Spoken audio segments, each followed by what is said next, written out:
So I ended up seeing two Screen Unseens mystery movies this week, back to back. One of them was one of the weirdest films I've ever seen, and one of them was one of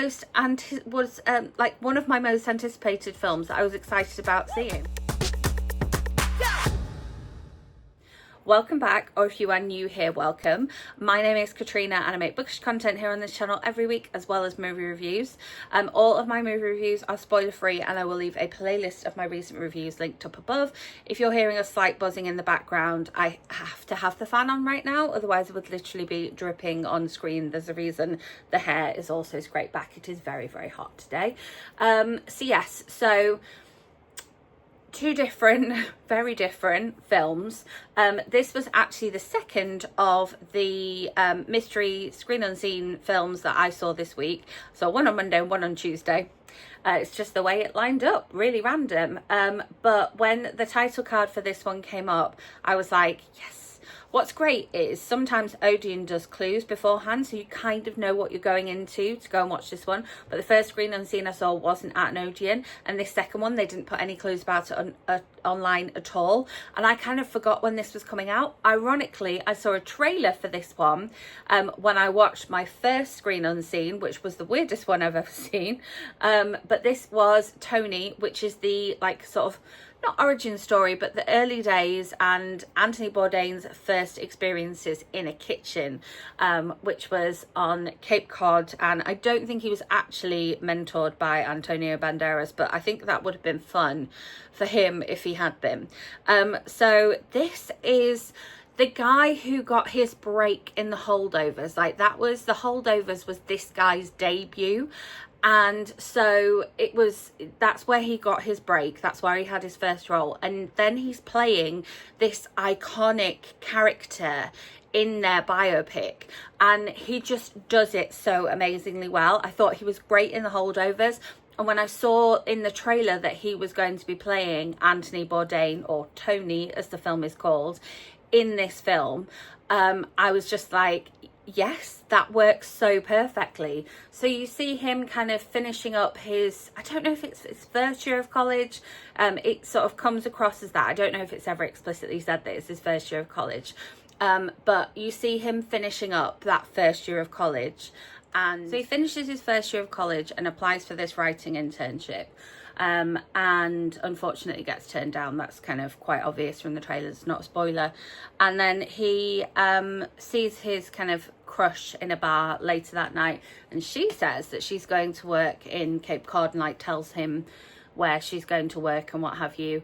And so he is, not having a great time, having found out that he's not got this writing internship, and so is in his bedroom, not very happy, and just wakes up and decides to steal money out of his dad's wallet and just head to Cape Cod and pretend that he is there for this writing internship, and kind of crosses paths with this the aforementioned Antonio Banderas, where he is in the bar attached to the restaurant that they work in and sort of causes a scene.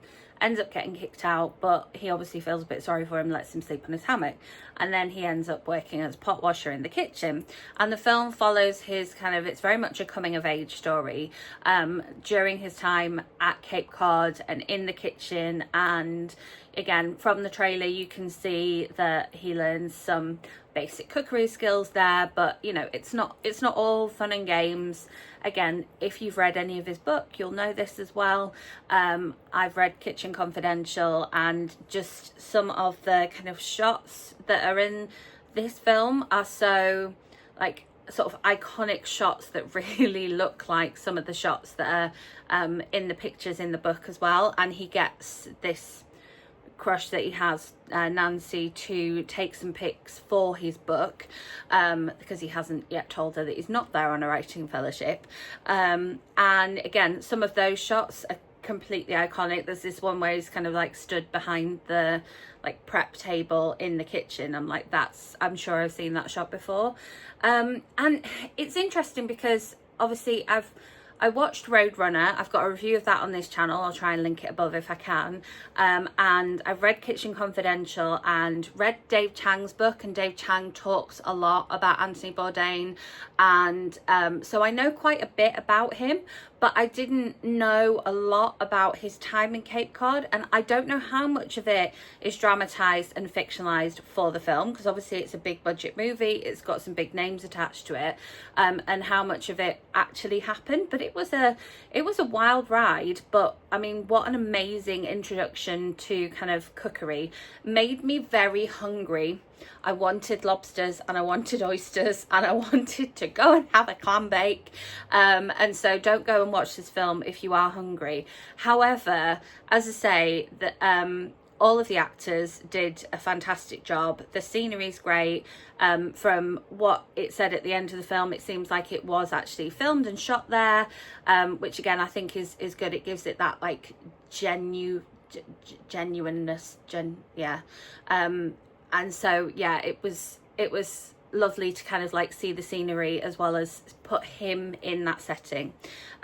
So should you spend your cinema money going to watch this one? I think that it's just a well-rounded film. It's got a little bit of something for everyone, although there were girls talking in the toilets when I came out afterwards, and they were like, oh well, I expected to know more about this and I expected to know more about this, and what was he doing there and what was he doing there. So they clearly went in, again, it was a secret cinema, so they went in not knowing anything about this like famous chef. So I think if you're going in completely blind, maybe do a little bit of research beforehand, so you know at least the bare bones of like who he is and what he was about. But if you've again come off the back of watching Roadrunner or read Kitchen Confidential, I think there's a really good companion to that film and that book as well. And I think it would provide a talking point. I mean, these girls in the toilet were talking about the film, and so it's always good when you can go and watch a film and then be able to talk about it afterwards. As always, if there is a particular movie you would like me to go and watch here this week and bring my review to you next week, do let me know in comments. If you enjoyed this video, give it a thumbs up. Make sure you are subscribed and hit that notification bell so you don't miss out on future movie reviews or bookish content or Disney vlogs coming your way very soon, and I will see you with my next video. Thanks for watching. Woo!